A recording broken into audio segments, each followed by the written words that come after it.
The first and foremost is we left 4 Americans behind. Not even, he didn't agree with the deal at all, but at least we had an opportunity to bring those 4 Americans back to the United States. And, all along, the Secretary was saying that we're negotiating, and when the press asked the President, he said that was never on the table. So that's one of the things, and the biggest thing the Congressman doesn't like about it. The second is obviously the $150 billion, which will probably come from the United States.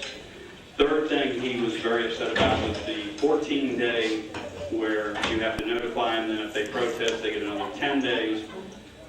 24 days to move everything around. And that in and of itself is just not acceptable. The President allowed it to go to the UN before it went to the Congress. And the President is saying it's not a treaty. Therefore, it doesn't have to technically go before Congress. We don't agree with that. We believe it is a treaty. But regardless, right now, when it comes to the Senate and when it comes to the House, if it's not voted on, then the Democrats will do what they do best. And they'll say, those darn Republicans, they don't want peace. And they'll do it well. And it's going to be voted probably, everybody intends for it to fail in the House and the Senate, but nowhere near enough for the veto proof. So the President has, obviously, he's done it again. He's done it again to the American people. The other thing that concerns, there's so many things, but another thing is the oil. One of two things will happen. Either Russia will take all the oil, which will jack the prices up, which will give Russia more money. Putin will have what he needs, $120 a gallon or a barrel. That's what Putin needs to become wealthy again. Or the second thing, which is more likely, they'll glut the market. The price will continue to go down, and once it goes down, then Oklahoma will suffer. We just will. It'll go back down to 40, 45 a barrel. And if that happens, far more jobs will be lost than were lost before. So those are the two things that the Congressman is wanted you to know about. There are so many other things going on right now that he's fighting for on your behalf, but frankly, he doesn't have enough help up there. And that's one of the reasons why, so you know, one of the reasons why he is supporting Ted Cruz, because Ted Cruz has had his back the whole time. Every time the Congressman had a bill or something that needed to go to the Senate, Ted Cruz was there. He's been a very good friend. He thinks there's some good candidates out there, and he's going to support a candidate, whichever candidate that may be. But he believes that Ted Cruz right now would best serve the American people, would best serve the country as whole, and would do what he needs to do. So I'll take one or two questions if anybody has anything. Man, I love the, yes ma'am. How's Oliver? Oliver's doing great, as far as I know. He still has his Facebook page. Anytime you want to see, Oliver is our dog, is the Kaufman's dog up at our office. He has a Facebook page, and pigs have. Everybody has a Facebook page today. Anyway, thank you very much. We appreciate this group immensely. And Rhonda Villamont had an announcement as well. I do. I'm Rhonda with the Tulsa 912 Project. I'm going to go chronologically. This Friday we have Lori Hendricks speaking at IHOP at 71st and Garnett, 7:30 in the morning. We're going to talk about county government, the roles, where they get their financing, et cetera, because it's important that we understand exactly what role each elected official holds and where they receive their money. Then on next Tuesday night, well, I was counting on you being there because I know you're going to correct her if she gets anything wrong, Ken. Listen, I want to say thank you to Ken. On Sunday, a gentleman put together a 6-mile march here in Tulsa to honor the fallen in Chattanooga. All I did was provide water and rags and stuff to keep them hydrated, but Ken got out and walked for 6 miles to honor the fallen in Chattanooga, and I want to say thank you, Ken. That was awesome. Okay, now getting back to my announcements. Next Tuesday, we're going to do a Twitter class. So if you would like to learn how to use Twitter, and we're going to need Twitter during the next election cycle, we're going to be having a class at 6:30 at Delaware Crossing, which is at about 89th and 91st in Delaware. Okay, in the clubhouse. And so it's free. You're welcome to come, and we do plan on live streaming it so other people can see it, because this is important. You're not too old to tweet. Okay?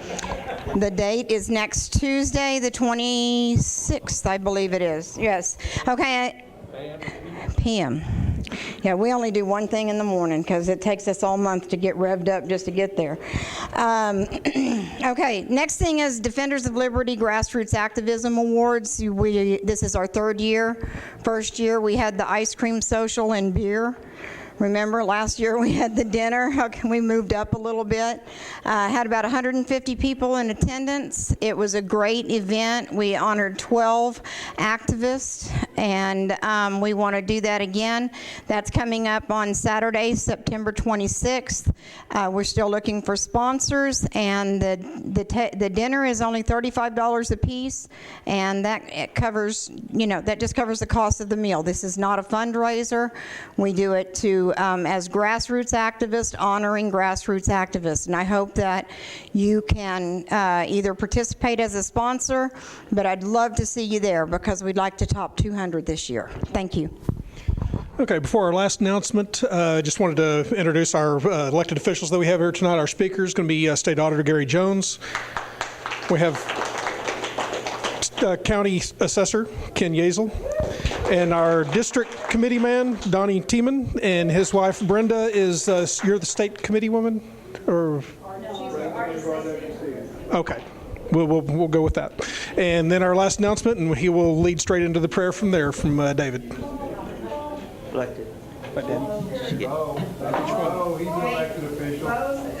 City Council. City Council. Jinx. I'll let you introduce that. Why do you think Jinx is doing so well? Here you go. I didn't realize he was the city council. He that judges a matter before he hears it, it is folly and shame to him. The heart of the prudent getteth knowledge, and the ear of the wise seeketh knowledge. And then it says in verse 21, death and life are in the power of the tongue. All right. Thank you, sir. All right. I've been asked to introduce our speaker tonight and share a few words about what's happening. Our state auditor and former state Republican chairman, GaryJones, has given a lot. Those of you who were at our last state convention know that we benefit greatly in the Republican Party and in the state from his leadership and his respect for his fellow citizens. And I'm grateful. Gary's embarked on a new think tank idea that we talked about, and I've helped him a little bit with getting his message out. We called it government efficiency, because who could be against government efficiency, right? But so we asked him to come speak tonight. Particularly, we asked those who are here tonight to bring your questions to help us to fully understand this matter. And that's why I reminded us of that in Scripture. And I want to say thank you to Gary for coming all this way from the southwestern end of the state. I want to give all the time I can, and thank you for your prompt attention. Gary? All right. Thank you very much, and let me just tell you that I really do appreciate all the work that you guys do and all the activists in the party. I ran for this office as state auditor 3 times. I got 49%, right at 49%, and finally got over the hump. And on the same ballot that I got elected, they also voted to limit statewide elected officials to 2 terms. So after 3 tries, I finally get this office, but it took me longer to get here than they're going to let me stay. Whenever I whenever we're filing for office in 2014, I had not heard that anybody was going to run against me. But then again, in 2010, the gentleman that was the incumbent hadn't heard anything about anybody running against him until someone showed up 15 minutes before the end of filing and filed against him, and that was me. And so I fully expected I'd probably have an opponent. And there was a Republican Party event that night, and I was getting ready to leave about 4:30. You know, filing closed at 5 o'clock, and one of my deputies said, "No, you're going to be up there at 5 o'clock. We're going to find out if you got an opponent, because I don't have to worry all weekend whether or not you're going to have an election." So I get up here at 5 o'clock, and Paul Zurich, the election board secretary, comes out, and he said, "Filing's officially closed." And I thought, great, after three tough statewide campaigns, I don't have a campaign. And I'm walking down the hall, I'm thinking, nobody else wants this job. but in fact, somebody asked me the question, said, "Why in the world would you want to be an auditor?" And my wife said, that's what he does. That's kind of his mindset, you know, that inquisitive mind. I've been studying accounting since my freshman year of college. I always wanted to be an accountant, and realized a long time ago that auditing and investigative work is what I'm good at. And so I've had the privilege of being able to do what I like. You know, I get excited about numbers. In fact, if I talk too many numbers tonight and your eyes start glazing over, I'll try to get away from them and get back to the way normal people think. But that being said, you know, I know when I got elected, I had a limited amount of time to make a difference. And I'm a huge fan of Dr. Tom Coburn. And not just because Dr. Coburn was, you know, the physician up there that went to Congress, but Dr. Coburn's first degree was accounting. And he truly understands the numbers. So when he's talking about the shape that our country's in, he knows, he understands. And he understands more than most that we've got to change things. Otherwise, we're going to be the first generation to leave this country worse off than we found it. And I don't want my kids and grandkids to inherit that. So we've got a limited amount of time. And as of today's what, the 21st? I've got 3 years, 5 months, and like 26 days left. And then I'm termed out. So I have a limited amount of time to make a difference. When we first came into office, I talked about the importance of not just doing financial statement audits where we look at the numbers and say, are they fairly represented, and go through and do the test work to make sure they are, or the investigative audits where we go out to look to see whether someone's committed fraud or committed a crime. But also the most underused type of audit we have in the state of Oklahoma is called a performance audit. And a performance audit is where you go through to look to see whether or not it's being done efficiently and effectively, or making recommendations for how it can be done better. A good example is that we were asked to do a performance audit on the Marginal Well Commission. We looked at that, and the Marginal Wells Commission was spending about $700,000 a year, and they were wasting money. They were doing things, and they had their mission was basically to do trade shows and to do a few seminars around the state. And our findings from our audit, or recommendation, was that the state of Oklahoma needs to consider merging this with another agency, consolidating with another agency, or really think as to whether or not this needs to be a function of state government.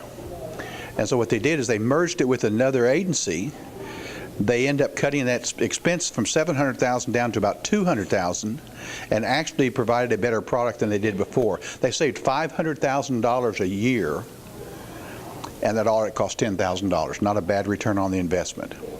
In fact, years ago, the state auditor's office was asked to do audits on performance audits on the universities. The first 2 universities they did performance audits on, the presidents went to prison. Thank you. Appreciate it. The next one, the manager of the bookstore went to prison. And there's another one, I forget what it was, the guy in charge of maintenance went to prison.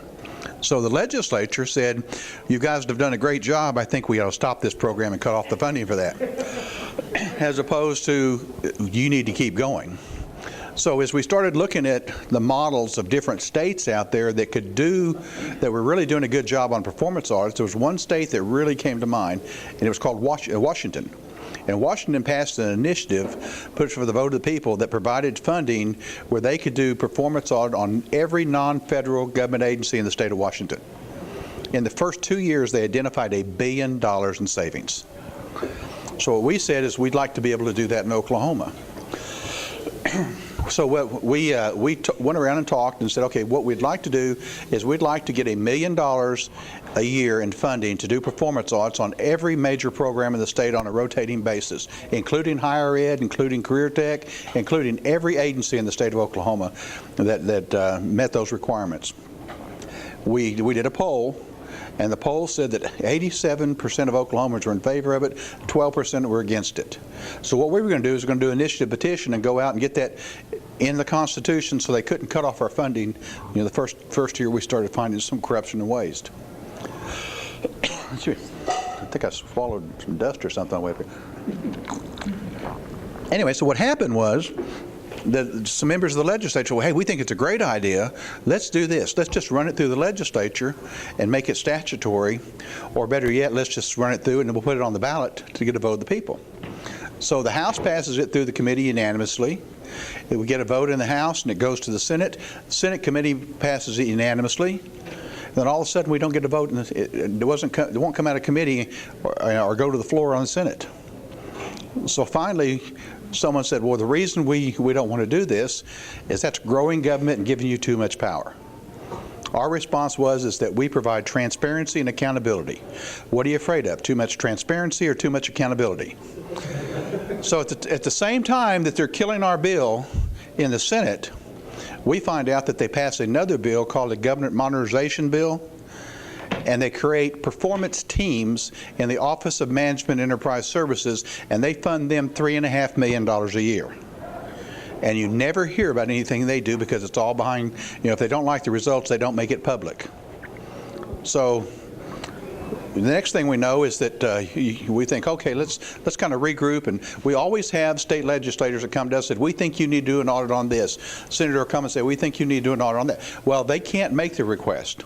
Used to, the Speaker or the Pro Tem could make a request for us to do an investigative audit or a performance audit. Whenever the Democrats realized that the Republicans were going to take over in 2004, they changed the law to make it the Speaker and the Pro Tem, because we were getting ready to take over the House. So now it takes both of them to ask for that. Since that time, there has never been a request come from the legislature. Not one.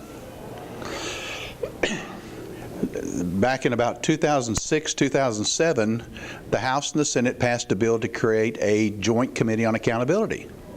The Joint Committee on Accountability was a model to where you would have members appointed by the House and appointed by the Speaker.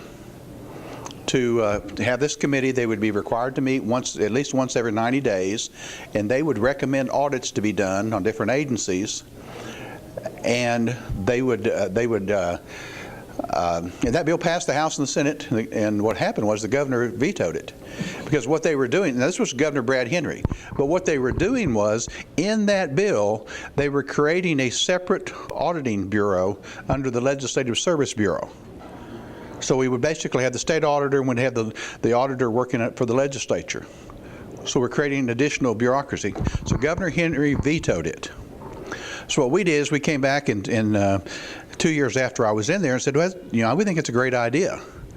Let's see about getting that done again, but instead of setting up a separate bureaucracy under the legislature, they could just ask us to do the audits. We get a House author and Senate author. It passes the House 87-12. It goes to the Senate, passes the committee, and doesn't get a hearing in the Senate. And the same gentleman that killed the bill before, that was the author of the bill to create the performance review teams, funding $3.5 million, he would not let it come out of committee. That was Senator Clark Jolly. And what they did was, finally, the last day of session, we get a call from the Senate author, and he says, I got good news and bad news. I said, what's the good news? He said, well, they're going to hear the bill on the Senate, because he knew I was mad. He was getting ready to run for re-election, and he didn't want me out knocking doors for him, against him. So what he does, though, he said the bad news is he's got the governor's chief of staff to talk to the governor, and they've agreed that to go ahead and hear the bill, and we know it's going to pass. In fact, it passed the Senate 48-0. And then the governor vetoed it. Said it was a duplication of efforts. So you can see kind of the games that are played on these good measures, these good bills. And we see these throughout. This is just an example of what we've seen. Now, as we go through and we start looking at the budget process and we see how things are done, you know, most people, unless you've been at the Capitol, you don't understand what goes on. I mean, most of us ideologues would think that, you know, a good bill comes up and it gets heard in the committee and then passes the committee, gets debated on the floor and passes, and then it goes on to the Senate, but they play games with it. In fact, almost every bill from the House in the Senate has the title taken off. What taking the title off means is that it has to come back to the Senate. Or it may end up going into a conference committee, which most people think a conference committee would be there's minor differences in a bill, it goes through this committee and they sit around and discuss it. Well, that's not what really happens. What happens is it goes to conference committee, and many times it comes out looking nothing like it did before, except it might have the same, or it has the same number on it. And so there's games, and good bills get killed, bad bills get pushed through. It all happens at the last minute. The budget process, in fact, I got stopped by Preston Dorflinger, the manager or the director of Office Management Enterprise Services, and they don't like to be called OMS. The official term is one big mess. I mean, we basically have figured out how to, you know, we call it consolidation, but we've actually added an extra layer of bureaucracy and add cost and turn around and call it consolidation. But one day he stops me in the hall. And he says, "Gary, great article in the Washington Times." I said, "What are you talking about?" He said, "You're quoted throughout this article in the Washington Times." I said, "Preston, I haven't talked to anybody at the Washington Times since I was chairman on the RNC." He said, "Well, let me send you this article." And the article says, "Feds should follow Oklahoma's lead on budget." And I'm going through reading, well, I had done an op-ed that went out to about 50 papers in the state of Oklahoma. And it talked about the budget process. And I said, what we need to do is get away from a history-based budgeting, meaning that we base this year's appropriation based on last year's appropriation, but we base it on on a needs-based budgeting. I said, what needs-based is a modified version of zero-based budgeting where you actually go through and you work with the Office of Management Enterprise Services, would work with the agencies to determine what is really needed. Not what you got, but what do you truly need? And then once you determine what's needed, then you look at all sources of revenue that you have other than appropriated funds. And once you figure that, you look at the difference, and then before you go to appropriated funds, you look to see what reserve funds they have and if they are restricted for a particular purpose, as opposed to people keep building these funds up that aren't used. I said, once you've determined that, you can say, a portion of that money can be applied. In some cases, people don't just need a small reduction in their budget. They may not need an appropriation at all. I'm sorry, not budget, but appropriation. And so when you go through that process, and what they said in this article was, Governor's Auditor GaryJones has recommended this method and said it's a great method to reduce the size of government and do it in a painless way where you actually get the money that's needed and you eliminate the waste out of that process. And the final line says, "Washington, are you listening?" The problem is we're not doing that in Oklahoma. You know, we're doing what we've always done. In fact, this last year, the process was probably even worse than it was because they randomly selected people's reserve funds, didn't find out how much they have or how much is needed or even how much was reserved for deal, and they rated some of the funds but left others untouched. And so what we have done, we found ourselves this year having $611 million less in money available to spend. But instead of saying we need to cut spending, what they said was, where can we go? We'll take money out of the rainy day fund, where we can take money out of here, move it over here, even though it's reserved. And we basically came up with a budget that doesn't balance. In our case, they pretended to take $500,000 out of our small reserve fund and pretended to appropriate it back, and I'm going, you can't do that because you're supposed to follow accounting principles, and I've never seen an accounting principle that will allow you to appropriate money you don't have. So subsequently, we've created this Enron type accounting that we're running the state off of. And what we've in effect done is dug the hole deeper. So based on that, as we go through and start looking at all these different agencies that were taking cuts in their appropriation, we've 4 out of 5 years we've taken a cut in appropriations. And if that's what we need to do to make things work, that's fine. But the fact that you're giving some people money they don't need and taking money from people that do need it is not a good process. So, but one of the agencies, or two of the agencies that did not take a cut in appropriations are the House and the Senate. In fact, as you look at this process, you go through and see, and not only are they getting higher appropriations than what they got, we've taken, since 2009, we are now getting 42.7% less in appropriated funds than we did before. Now, we're doing everything we can to work with what we have, and we will continue to do that. But if you look at the House, and especially the Senate, their funds are ratcheting up from that time. And in addition to the appropriated funds that they get each year, they're also putting money in what's called the Legislative Service Bureau, which is a bureau that works with the House and the Senate, and they're transferring money out of that for their use. I was at the Capitol at a luncheon one day for intercollegiate legislature, and the guy sitting across the table from me was Governor Nye. And he said, "What's different about this building than 15 years ago?"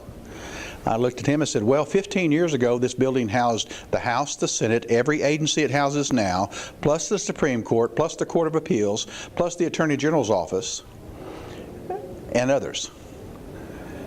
He said, "Bingo." He said, "Who would ever dreamed that the Republicans who said they believe in smaller, more efficient government would continue to win?" What's happened now is that every vacant space, all these places where they moved out, the House and the Senate is now expanding into there. They're building big fancy meeting rooms. In fact, they said the Senate has built a meeting room on the 5th floor. They said it was big enough that it'll have a seat at the table for every single senator, so when they have a committee meeting, every single senator could have a seat. I said, "You already got that. It's called the chamber." So basically what they did is they created an extra chamber.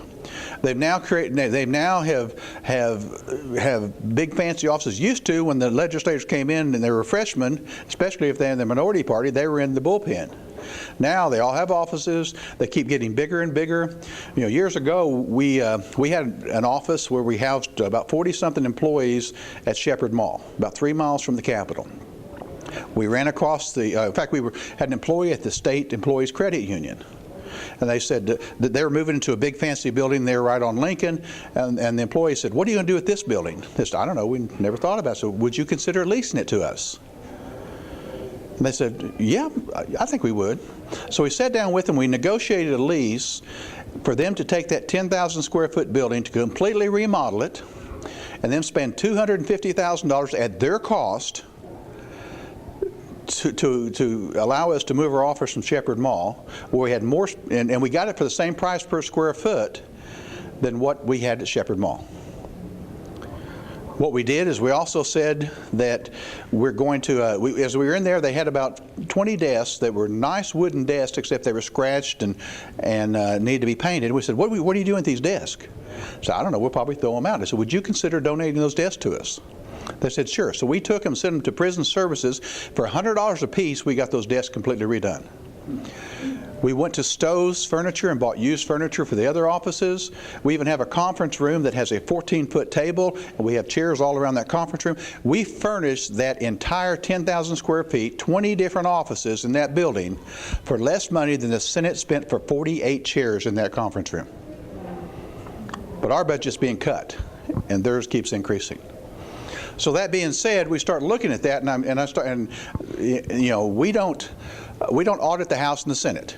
They hire a CPA firm to do that, but they are required to file their audits with us. So I go to our website and start pulling the audits, and I start looking at the numbers going up. And one of the things we do is we look at, okay, how much did you spend in prior years? So you have prior year comparisons, so you got, say it's 2013, 2014 you're looking at, and then you also look at the projected budget, and then you do a budget to actual comparison. But we noticed in their audit report, there's no budget to actual. Now our audit that we do, and everybody else's audit, they have those. If you look at different agencies, you look at the budget to actual. And we start reading through the footnotes, and the reason they don't have the budget to actual is that the House and the Senate aren't required to do a budget. Now granted, they are the ones that put the budget together for everybody else in the state, but they don't do one themselves. And which is another, flawed premise of what they do. Someone says the most important thing that the House and Senate does is do a budget. I'm going, that's not your job. The Office of Management Enterprise Services, in fact, we spent 6 months working with the Office of Management Enterprise Services to come up with our budget. Okay, to come up with the budget. And then when the legislature comes in, and that's presented when the governor gives her State of the State speech, she announces her executive budget.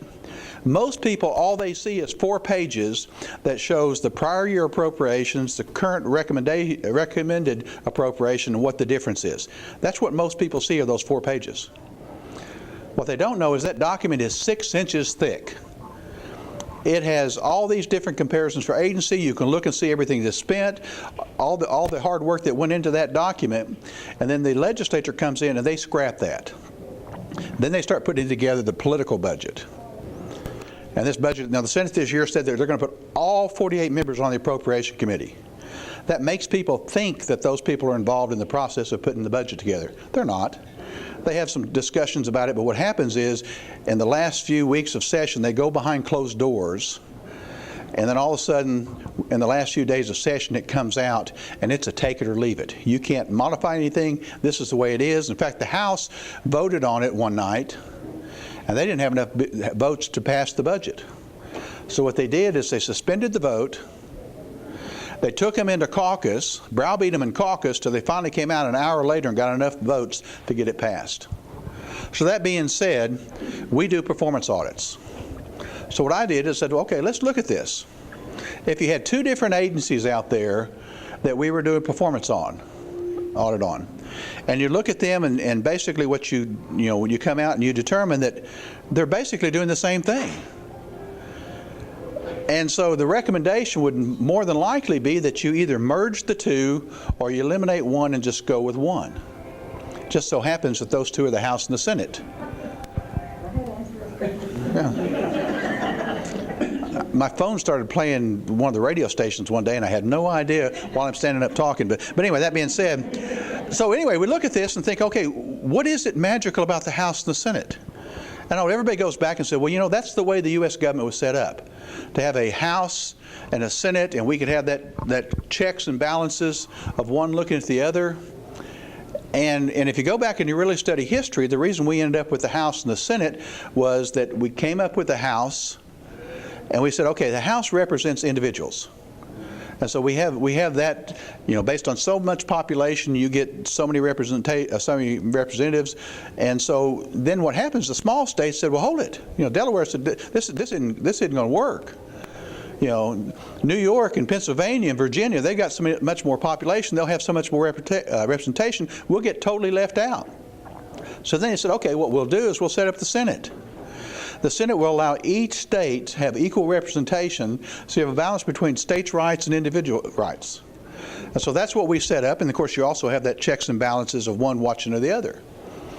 When Oklahoma was set up in 1907, originally every county had one state representative, and the bigger counties, based on population, may get additional representatives. The Senate was set up with the 19 biggest counties had a senator. The 58 other counties were divided into 2 counties shared a senator. So you never had a county that had more than 1 senator. You never had a senator that represented more than 2 counties until 1964. 64, the Supreme Court decision said it has to be based on population. So now all of a sudden we take the population, divide it by 101, and that's how you decide how big a House district is. You take the population, divide it by 48, and that's how big a Senate district is. So we had them representing the same constituencies. In something like 1933, 1934, Nebraska came back and changed. And during the Depression they started this. Section 4, servers. Okay. What about 603? Yeah. But anyway, so Nebraska came back and started looking at this, and Senator Nelson from Nebraska, he was concerned about 2 things. One is the cost. Why do we have a duplicate cost here in these tough times? And the other thing was... Section 6, servers. Okay. And so the other thing he was concerned about was the fact that they were playing games. The fact that you'd have a bill that was passed in the House and it would go to the Senate, and the next thing you know, it goes to conference committee. It's hidden in this process that was so difficult and so hard to follow that there were all these games being played. So they in Nebraska, they came back and said, okay, we're going to change it, and they took it out to a vote of the people, and they went from 133 state reps and senators to 43 senators. They cut their cost by about 60%. Now they have 49 senators, and so they operate under what's called a unicameral. And I told somebody the other day, I said, what's bicameral, unicameral? And someone said, it's not a camel, it's a cameral. And it doesn't have to do with one hump or two hump camels. It's about, a bicameral means you have two bodies, a unicameral means you have one. So you start looking at this, and one of the things they did is that, in Oklahoma, we have this rule that says you're supposed to have a 24-hour period that a bill is published to be seen and studied before it gets a vote. Now, we waive that rule. We waive it all the time on the budget because we wait till the last minute to do that. In fact, this year they said they had to do it in order to get it. So, well, they had to do it, otherwise they would have had to go that extra week. So they didn't want to miss. They were threatened to have us walk that weekend. Yeah, well, that's true. Well, but anyway, but that process is, so you start looking at this and thinking, okay, do we have to have this? And you start looking at the cost. It cost approximately $300,000 for every senator in the state Senate. Now, the House is more like $170,000 to $180,000. But the reason is we have this duplicate bureaucracy. Not only in some cases, like on the fiscal staff, where the Congress has a congressional budget office, we have a Office of Management Enterprise Service, we have a fiscal staff in the House, we have a fiscal staff in the Senate. My chief deputy makes $90,000 a year. The Senate, their chief person makes $135,000. They have like 15 people over $100,000. They have a press person that makes $92,000 a year. And why? Because they can. They don't even have to make a budget. They just get their appropriations, the money where they want to, and they can spend it the way they want to. And there's no real oversight. But so people say, well, what are the flaws of doing this?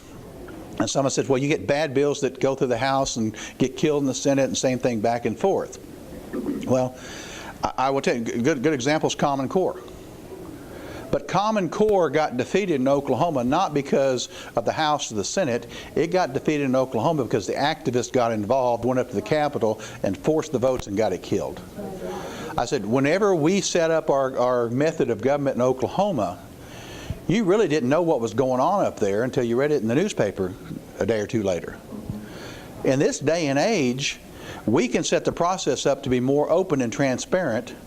For instance, we can make it to where the House and the Senate are subject to the open meetings and open records laws. We can make it to where instead of having a 24-hour rule, we can write into this proposal that you do like Nebraska, you have a 5-day rule that says that you have to publish the bill in its final format, and then you have 5 days before it can be heard, which means that you as activists can go through and read that and look at it. And several different things. You can set up dual committee structures within the one body.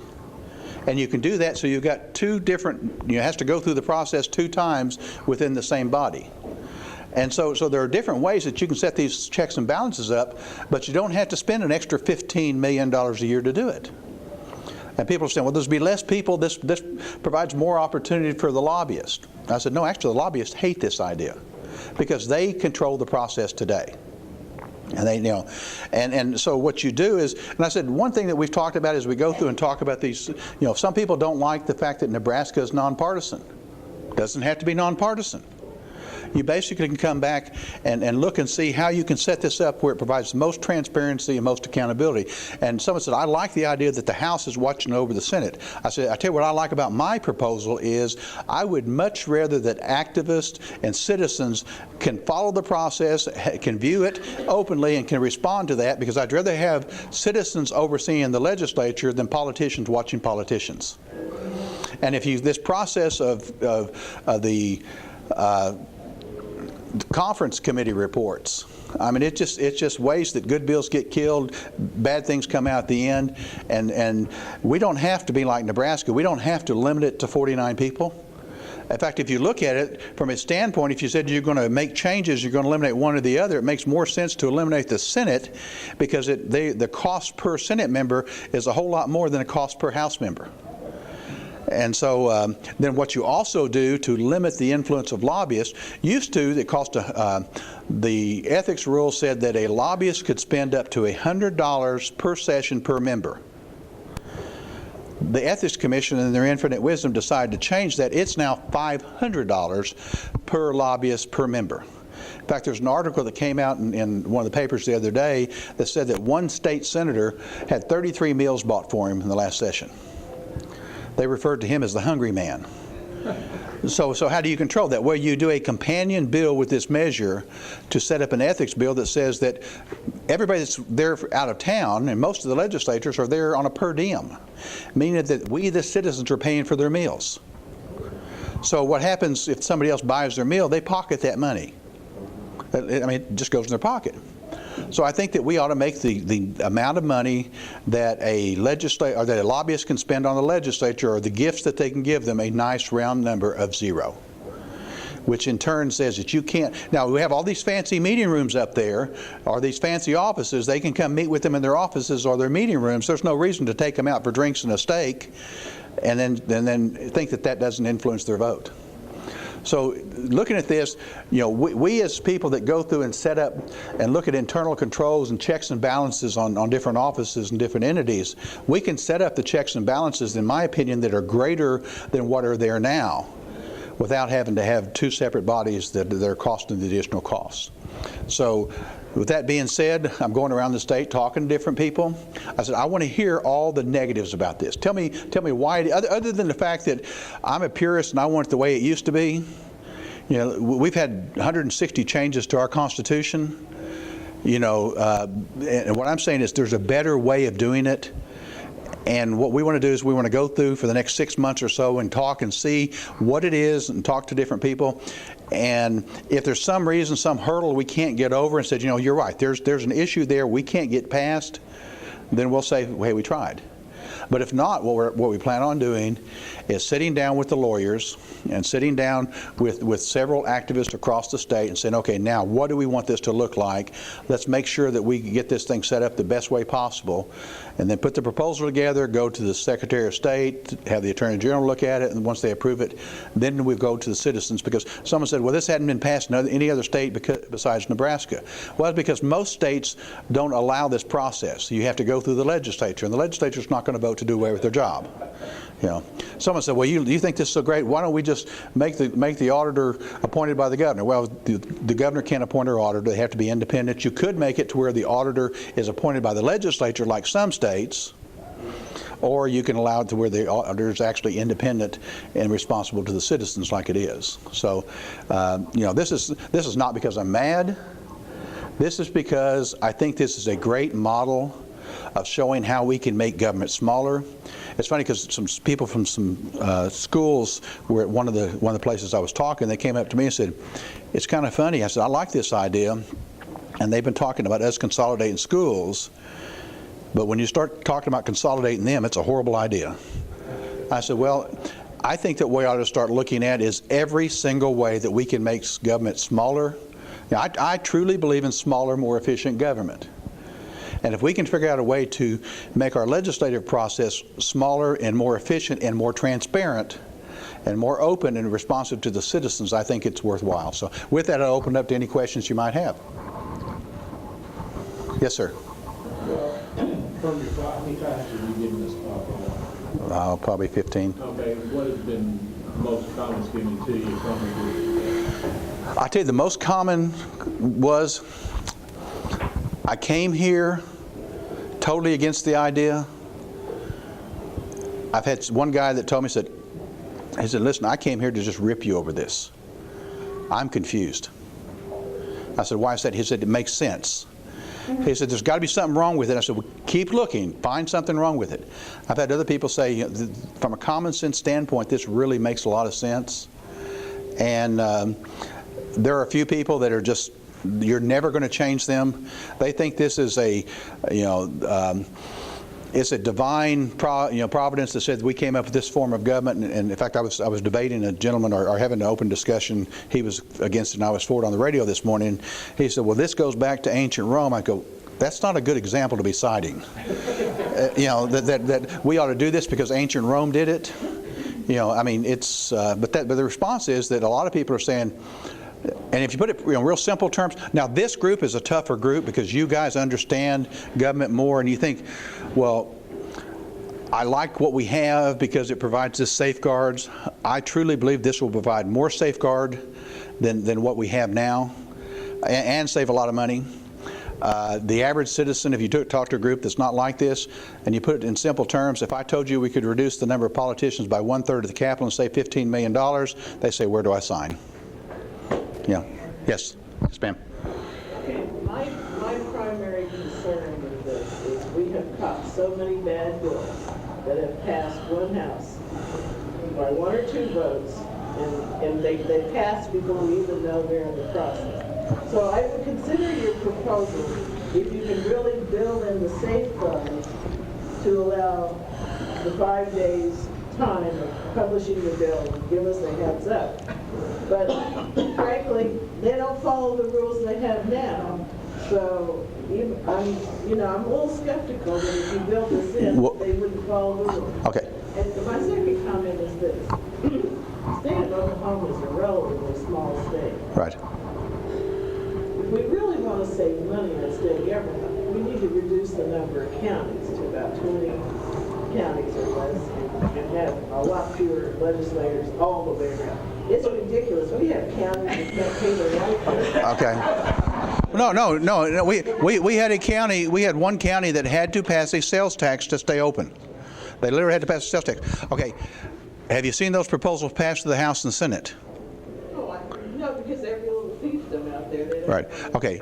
And here's what. And this is what someone said. What are you going to do after you get out of the auditor's office? I said, I really don't know. But one thing I'm really thinking about is I'm thinking about starting a series of initiative petitions to go through and say, okay, here's what we need to do. We have talked for years about, used to we had one county superintendent and the big schools, the big schools had a superintendent. We did away with county superintendents. Now every school district has a superintendent.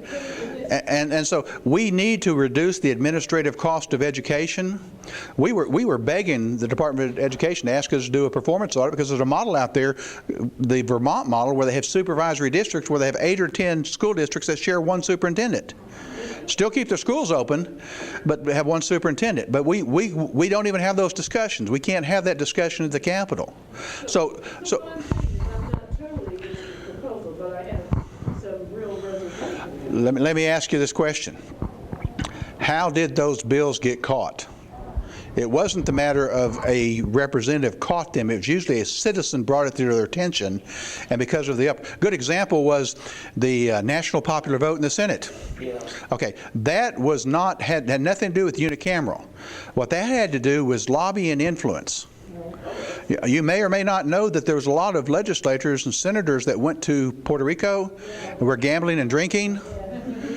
In fact, they came to me. One of the gentlemen that's pushing that nationally is a former chairman and national committee man from Michigan. He came and invited me to the Bahamas to some deal, and I said, no way, no how. And so he said, well, your problem is you don't understand that. I said, no, Saul, I do understand that. So he sat down and explained it to me. I said, let me tell you what, I understand it a little better than what I thought. I'm still against your deal. So, but here's what he does. He goes to the legislature and says, well, Gary Jones, I explained to him, he's coming around. No, I'm not coming around. Yes, sir. Yeah. And I got off on a tangent, but I'll address your issue again. The legislators, the rank and file guys, are supposed to file all their bills in January, but it seems like the leadership can just pop one, like the Oak Park Museum just came out of nowhere. Right. But it's because they create their own rules and they break the rules. Well, I think Peggy's saying, and I would add to, is that if you put the rules as constitutional. That's what you do, and here's exactly what I was going to say. What you do is you put this in the proposal to be voted on. It's constitutional, which means they can't change it statutorily. The legislature can't change it. They want it changed. The best they can do is put it on the ballot and have it re-voted on again. So, and then you can do those measures and put those measures in and sit down and say, okay, what other measures do we need to have in there? You can limit the amount of money that the legislature can spend to a percentage of what their salaries are. You can say you can only spend this much money, otherwise you have to go back to a vote of the people to get it changed to where you can spend more money. Well, just to put things For yourselves in the legislature, yeah. Just to put things in perspective, the first 4 years of Mary Bell has been sitting as governor, every year the legislature spent $300 million more than they spent the year before.